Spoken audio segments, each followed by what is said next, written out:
بسم اللہ الرحمن الرحیم۔ آج کے سبق کا عنوان ہے امتحان، جو کہ مرزا فرحت اللہ بیگ کا تحریر کردہ ہے۔ مرزا فرحت اللہ بیگ نے بڑے مزاحیہ انداز میں بڑے سنجیدہ پیغامات دیے ہیں۔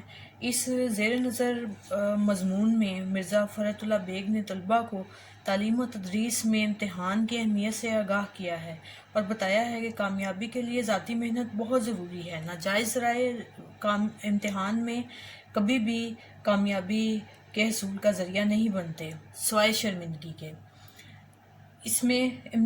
اس کے علاوہ انہوں نے یہ بھی بتانے کی کوشش کی ہے کہ امتحان کا نتیجہ طالب علموں کی محنت کا راز فاش کر دیتا ہے، چاہے وہ کتنا ہی دھوکہ دیں یا کتنا ہی محنتی ہونے کا ثبوت دیں، لیکن امتحان کا نتیجہ یہ سب کچھ بتا دیتا ہے جو انہوں نے محنت کی ہوتی ہے۔ اب اس زیر نظر مضمون میں مصنف نے اپنی آبیتی سناتے ہوئے کہا ہے کہ میں 2 سال سے لا کلاس کو میں نے 2 سال میں پورا کیا، لیکن پڑھائی توجہ کے ساتھ نہیں کی، صرف حاضری لگواتا تھا۔ اور جب والد صاحب نے پڑھائی پر توجہ دینے کے لیے کہا تو ایک الگ سے کمرے کا مطالبہ کیا، جو کہ اس کا پورا کر دیا گیا۔ اور رفتہ رفتہ لیکن علیحدہ کمرہ ہونے کے باوجود بھی اس نے صحیح طریقے سے پڑھائی نہیں کی، ساری رات جو ہے وہ لیمپ روشن کر کے سویا رہتا، اور اس کے والدین سمجھتے تھے کہ یہ اندر پڑھائی کر رہا ہے۔ اب بالآخر پیپر کا دن آ گیا اور وہ کمرہ امتحان میں داخل ہوا، پھر بھی اس امید کے ساتھ کہ کہیں سے نہ کہیں سے اس کو نقل کرنے کا موقع مل جائے گا یا اللہ تعالیٰ کی کوئی مدد حاصل ہو جائے گی، جو کہ حاصل نہ ہوئی۔ اور بہت سارا وقت وہ کمرہ امتحان میں لگاتا، لیکن پیپروں میں جب نتیجہ نکلا تو بری طریقے سے فیل ہو گیا، سوائے 2 نمبروں کے اس کے پورے امتحان میں کوئی نمبر نہ تھے۔ اور والد صاحب نے اس کو یہ کہہ کر تسلی دی کہ اس سال نہیں تو اگلے سال کامیاب ہو جاؤ گے، یہ لازماً کسی نے کوئی ہیرا پھیری کی ہے پیپروں میں۔ لہٰذا اس مضمون میں یہ بات انہوں نے بتانے کی کوشش کی ہے کہ طالب علموں کی محنت ہی سب کچھ ان کی کامیابی کا راز ہے، اور امتحان کا نتیجہ سب کچھ بتا دیتا ہے کہ انہوں نے کتنی محنت کی ہوتی ہے اور کتنی نہیں۔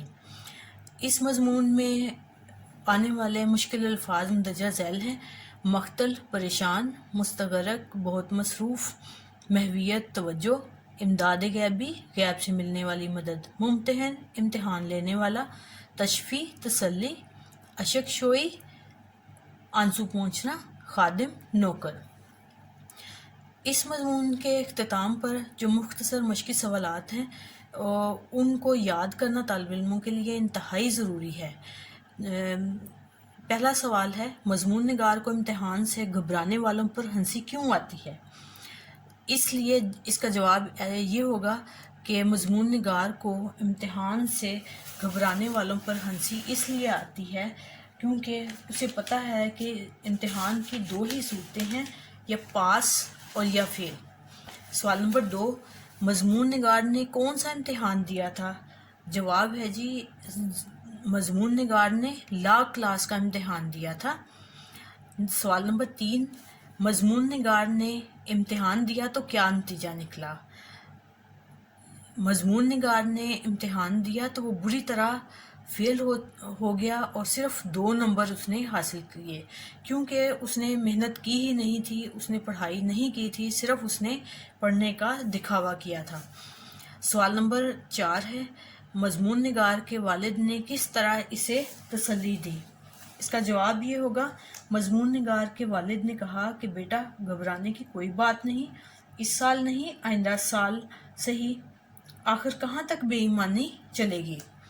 سوال نمبر 5 ہے: جوں جوں امتحان کے دن قریب آتے جاتے مضمون نگار کے دوستوں اور ہم جماعتوں کا کیا حال ہوتا؟ تو تو جواب اس کا جی سادہ ترین الفاظ میں یہی ہوگا کہ مضمون نگار کے دوستوں اور ہم جماعتوں نے امتحان کی ڈٹ کر تیاری کی اور پڑھائی کی، جس کی وجہ سے وہ بہت زیادہ کمزور ہو گئے تھے اور وہ پریشان تھے، ان کی چھوٹی چھوٹی صورتیں نکل آئی تھی۔ سوال نمبر 6 ہے، سبق امتحان مرزا فرحت اللہ بیگ کی کون سی کتاب سے لیا گیا ہے؟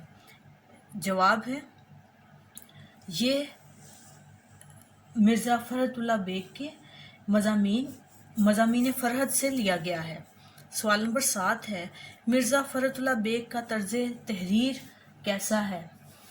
مرزا فرحت اللہ بیگ کا طرز تحریر انتہائی سادہ، دلچسپ اور مزاح سے بھرپور ہے، اور ان کے اسلوب میں بناوٹ کہیں نام کو نہیں۔ سوال نمبر 8 ہے، اس سبق سے طالب علموں کے لیے کیا نتیجہ نکلتا ہے؟ اس سبق سے طالب علموں کے لیے نتیجہ یہ نکلتا ہے کہ وہ ایمانداری سے محنت کریں گے تب ہی کامیاب ہوں گے، اور دوسرے یہ کہ دھوکہ دہی پڑھائی کے معاملے میں نہیں چلتا، اور امتحان کا نتیجہ طالب علموں کی محنت کا راز فاش کر دیتا ہے۔ شکریہ۔